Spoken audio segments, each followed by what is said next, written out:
So Tibby turned 11 this past summer, so she's getting a little bit grayer, a little bit slower. She still acts like a puppy a lot of the time. But I think I am appreciating the time I have with her a little bit more now that I see that she is getting older, that she is coming close to the end of her life. For cockapoos, they usually live around like a maximum of 14 years, although they can live to about 16 years, but still she's getting up there in age.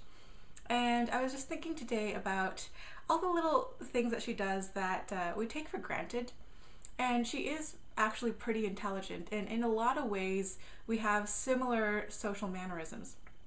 So for instance, if we are on a walk and she sees a group of people coming down in the opposite direction on the sidewalk, and she knows that the sidewalk is not wide enough to hold all of us going across each other, she will actually go off into the grass and to pretend to sniff a tree or a spot of grass or something. Her eyes will be up, she'll be watching them, but she'll just be sniffing, just waiting for them to pass by, and then as soon as they pass, then she'll continue walking.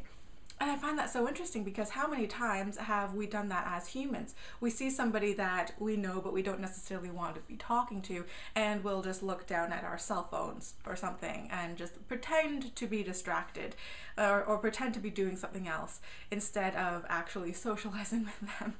And although this could be taken as a sign of submission in Tibby, where she gets off the grass and lets them pass and pretends to be not paying attention to them, a lot of the time I don't think of it in that way. I think that, well, I being an introvert can really relate to this, where I'm fine socializing with people one-on-one, but if there's like a large group of people, I really don't want to be bothered with them. I would rather look distracted, not have to deal with them at all, wait for them to pass and then be on my way. Which is, I don't know if that's sad or not. And she did something really interesting today, actually. When we were on our walk, she was chasing a bug and then she was sniffing a trail, and I give her a lot of slack when we go on walks a lot of the time.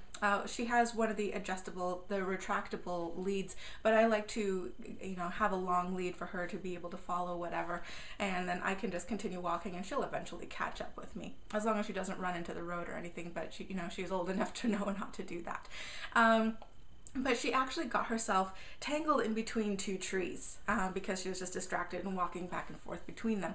But using visual cues or maybe the tactile tension on her lead, she was actually able to navigate and untangle herself. I was just standing there just waiting to see what she would do, and she was actually able to perfectly untangle herself. She looked at the angle that her leash was basically pointing in, and she was able to figure out which way around the trees she had to go to be able to get out of the web that she's made for herself. And I thought that was really interesting because that is something that I had never taught her. And she's not one of those agility dogs that compete or anything. We never really gave her a lot of problem solving puzzles to do, but she just did that on her own, and I'm just like, this is an intelligent dog. So there's no real other point to this video other than me gushing about how much I love my dog and how intelligent I think she is. Like every owner thinks their dog is intelligent. But I recently saw a video called Dogs Decoded. It's a documentary, and I think you can find it online. And I think it's really interesting. It's a really different type of documentary. It shows how humans and dogs have actually sort of evolved together over the last several thousand years. And dogs can take visual cues and emotional cues from our facial expressions that's completely different to how they read other facial expressions within their own species. It's kind of like how a dog can tell that you're smiling but not baring your teeth in a threatening sort of manner. And even dogs are able to follow the white sclera of our eyes to actually follow our gaze in a certain direction.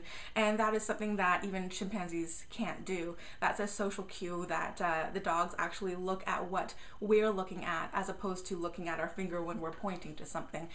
They're actually looking at the direction that we're pointing to. And I just think it's so remarkable. That being said, I don't know if I could have another dog after Tibby because I grew up with her. She's kind of like my child.